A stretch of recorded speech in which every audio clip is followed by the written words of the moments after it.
ሰላም ወደ አድማጮቻችን፣ ይህ የስፖርት ነው። አርሰናልን በሚመለከቱ የዝውውር መረጃዎች ተመልሼ መጥቻለሁ። እንግዲህ መድፈኞቹ ነገ የሚያደርጉት ወሳኝ ኖቲንግሃም ፎረስት ጨዋታ ይኖራል። በሲቲ ግራውንድ ነው። ይህንን ጨዋታ ታዲያ ተጠባቂ የሚያደርጉት ብዙ ምክንያቶችን ማንሳት የሚቻል ነው የሚሆነው። አንደኛው የሚሆነው ማንቸስተር ሲቲ እና ማንቸስተር ዩናይትድ ከአርሰናል ቀደም ብለው የሚጫወቱ ይሆናል። የዛን ውጤት ሰምተው ነው መድፈኞቹ የሚጫወቱት። ስለዚህ በተለይ ማንቸስተር ሲቲ በሲቲ ግራውንድ ተቸግሮ 2-1 እንዳሸነፉ የሚታወቅ ነው። ታዲያ ለአርሰናልም ይህ ጨዋታ ፈታኝ እንደሚሆን ይጠበቃል። ሌላኛው አንቶን ሴማዮ በማንቸስተር ሲቲ መፈረምን ተከትለው ትናንት አንድ ሪፖርት እያየው ነበር። ይህ ተጫዋች ራሱን ለመድፈኞቹ አቅርቦ ነበር። ነገር ግን መድፈኞቹን የጠየቃቸው ሁለት ጥያቄ ነው። አሁን በጥር ማስፈረም ትችላላችሁ፣ አሁን ካልቻላችሁ በክረምቱ አልትገቡልኛላችሁ የሚል ጥያቄዎችን አቅርቦ ነበር። አርሰናል ግን ያንን እንደሚያደርግ ለተጫዋቹ ቃል መግባት አልቻለም። ማርክ ጉሂን በሚመለከት አርሰናል ቀዳሚው ክለብ እንደሆነ መረጃዎችን አድርሰናችሁ ነበር። ዛሬ ግን ቶክ ስፖርት እና ሌሎች መረጃዎችን እያየው ነበር። ፋብሪዚዮ ሮማኖ፣ ፍሎሪያን ፕላተንበርግ ሁሉም እየዘገቡት ይገኛሉ። ማርክ ጉሂ ወደ ማንቸስተር ሲቲ የሚያደርገው ዝውውር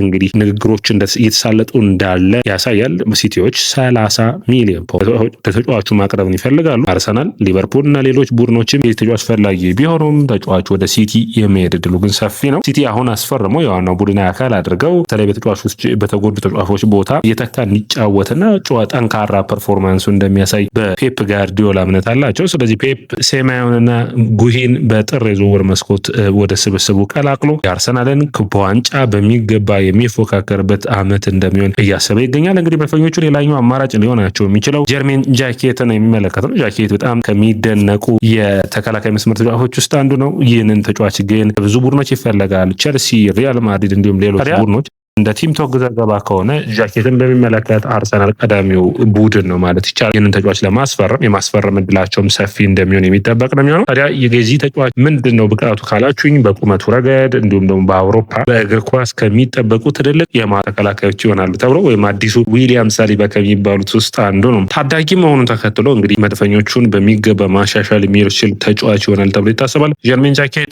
አንዱ እንደ አማራጭ የሚታይ ነው። እንግዲህ መድፈኞቹ ከማርክ ጉሂ አንቶን ሴማዮ ዝውውር መውጣታቸውን ተከትለው ሲቲ እየተጠናከረ ነው። አርሰናል አሁንም በኔ እይታ ከተከላካይ መስመሩ እንግዲህ በቅርቡ የካላፊዮሪ የሂንካፔና የሞስኬራ ከጉዳት መመለስ የሚሰማ ይሆናል። ጥሩ ዕድልን ነው የሚያመጣው። ነገር ግን ትልቁ ዜና በኔ እይታ አሁንም ቢሆን የዲክላን ራይስን የአማካይ መስመር ሽፋን የሚሰጥ ተጫዋችን በዝውውር መስኮቱ ላይ መድፈኞቹ ማስፈረም ግድ የሚላቸው ይመስለኛል። ወደ አድማጮቻችን እናንተ እንዴት ታዩታላችሁ? ኮሜንት መስጫ ቦክስ ላይ አስቀምጡልኝ። እንግዲህ ትናንት ምሽት ከወጡ መረጃዎች ውስጥ አንዱ የሆነው የአንቶኒ ጎርደን ጉዳይ ነው። የአንቶኒ ጎርደን በጣም የሚደነቅ በተለይ በኤቨርተን በመርሲሳይድ ክለቡ የመጀመሪያ ጨዋታውን እድል አግኝቶ አስደናቂ ብቃቱን ያሳየ ከኤቨርተን በመቀጠል ደግሞ በአስደናቂ ሁኔታ በኒውካስትል በተለይ ደግሞ በአስደናቂው ኒውካስትል ውስጥ የተለየ ሚና የነበረው አምና በጣም ጥሩ ብቃቱን ካሳዩ ተጫዋቾች ውስጥ አንዱ ነበር። ታዲያ አርሰናል የዚህ ተጫዋች ፈላጊ ነበሩ። ነገር ግን በዝውውሮች በሂደቶች ውስጥ አስቸጋሪ ያደረገባቸው ሁኔታዎች ተፈጥረው ነበር። ታዲያ አንቶኒ ጎርደን በሚመለከት አሁንም ሊቨርፑልም አርሰናል የሚፈልጋሉ። አርሰናሎች ግን በጥር ሳይሆን በክረምት የዝውውር እቅዳቸው አካል አድርገውታል። አንቶኒ ጎርደን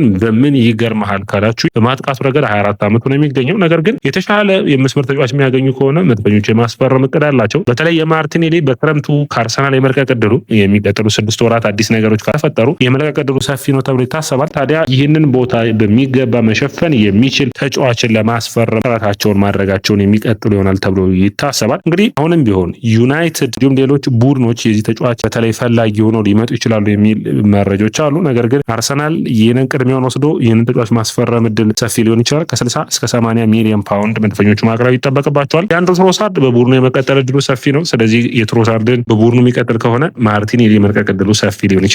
መድፈኞቹ 50 ሚሊዮን ፓውንድ ከዝውውሩ የሚፈልጉ ይሆናል። ሌላኛው እንግዲህ መነሳት የሚጠበቅበት ኤድዋርዶ የሚባል የፓልሜራስ 16 ዓመት ታዳጊን መድፈኞቹ በጥብቅ እየፈለጉት ይገኛሉ። ይህ ታዳጊ በጣም የተለየ ክህሎት ያለው ተጫዋች እንደሆነ በአርሰናል እምነት ተሰጥቶበታል። ነገር ግን ተጫዋቹ በዚህ ወቅት ይለቃል ወይ? 87 ሚሊዮን ፓውንድ የኮንትራት ማፍረሻ እንዳለው ደግሞ የሚታይ ነው። እንግዲህ አርሰናሎች ታዳጊዎችን በማስፈረም ጉዳይ ላይ ተጠምደው እንዳሉ የምታውቁት ነው። ካርሊ ሄን የኢስቶኒያው ዋና ብሔራዊ ቡድን ግብ ጠባቂ 23 ዓመቱ ግብ ጠባቂ በወርደር ብሬመን በውሰት እየተጫወተ እንደሚገኝ ይታወቃል። ነገር ግን 2 ጨዋታዎችን ብቻ ነው በወርደር ብሬመን ማድረግ የቻለው። ታዲያ ይህ ተጫዋች አሁን ሌላ ጥያቄ ቀርቦለታል ማለት የሚቻል ነው የሚሆነው። ይህም ጂኖዋ ይህንን ተጫዋች በመውሰድ ቋሚ ግብ ጠባቂ የማድረግ ፍላጎት አላቸው። ያንን የሚስማሙ ከሆነ ለአርሰናል ትልቅ እድል ነው የሚያመጣው። ሌላኛው እንግዲህ በውሰት ከሚገኙ ተጫዋቾች ውስጥ አንዱ ዚንቼንኮ ነው። ነገ አርሰናል ኖቲንግሃም ፎረስትን በሚገጥምበት ጨዋታ ላይ የሚሳተፍ አይሆንም። ነገር ግን ይህ ተጫዋች ኖቲንግሃም ፎረስት ኮንትራቱን አቋርጠው ወደ አርሰናል መመለስ እንደሚፈልጉ ሳሚ ሞክቤል ዘግቦ ነበር። ነገር ግን በመድፈኞቹ እንዲሁም በመረጃዎቹን በሚገባ ሲጣሩ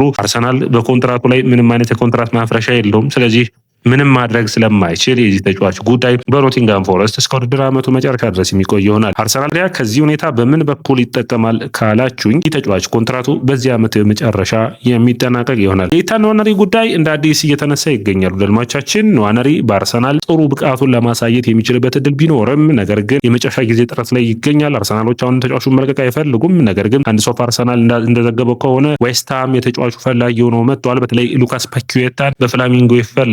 ተጫዋች ቡድኑን የሚለቅ ከሆነ በተመጣጣኝ ወይም በትክክለኛ በተባለው ጊዜ መገኘት ከሚችሉ ተጫዋቾች ውስጥ አንዱ የሆነው ኢታን ንዋነሪን ማስፈረም ይፈልጋሉ ዌስትሃሞች። ስለዚህ አርሰናል የሚለቅበት እድል አለ ወይ እስከ መጨረሻው የሚጠበቅ ነው የሚሆነው። በርንማውዝና ብሬንፎርድ ሌላኛው ፈላጊዎቹ ናቸው። ኬነን ይልዲዝን በሚመለከት አርሰናሎች ፍላጎት ቢኖራቸውም ነገር ግን ኤጀንቱ የተጫዋቹ ደሞዝ ከፍ እንዲልለት ከመፈለግ አንጻር እንደሆነና የተጫዋቹ ሁኔታ በሚቀጥሉት ጊዜያቶች እንግዲህ በዛው በጁቬንቱስ ቤት የሚያቆየውን አዲስ ኮንትራት እንደሚፈርም የሚጠበቅ ይሆናል። ሌላኛው መረጃ የሚሆነው በርኒኖ ቢደንን ይመለከታል። በርኒኖ ቢደን ይህ የኮረንቲያስ ተጫዋች በብዙ ቡድኖች የሚፈለግ ተጫዋች ነው። ነገር ግን አርሰናሎች ለዚህ ዓመት ተጫዋች ገፋ አድርገው ተጫዋቹን ለማስፈረም ይፈልጋሉ።